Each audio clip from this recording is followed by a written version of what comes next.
A day in my life as a farm worker. So, ngayon kaya tabunong pa man. Kaya ramad ako din na hinug na. Picking of mulberries muna ako. Yada baga hinug na may ito muna siya. One.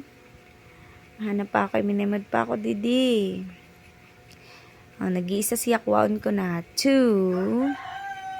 Ni na mulberries na inatandaan ko 2021 pa ini kay may gurang didi na mahinatagon. Nahiligon doon ito magtanom. So, tinagan man kami niya. Una, ubas. Di man nag-survive kasi mahangin yun sa Mapaso States. At least ini na mulberry, maski ibugsok mo ini, laban ini sa maski na ano, maski binaha-baha na didiho, buhayon nung pa siya. Magayon na mulberries na ini kay hybrid ini, dararag ko na ang bunga. Di ba gaho?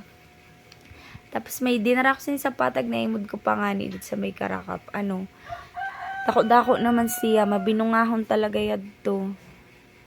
Maski sa ingad baga siya nagbunga pa. Tibay talaga ini. Maski stangkal mi, grabe man sinantanom ko kaso para sabsab sang karabaw. Inuunahan kami sa bunga.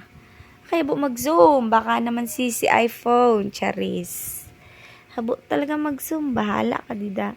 Bye!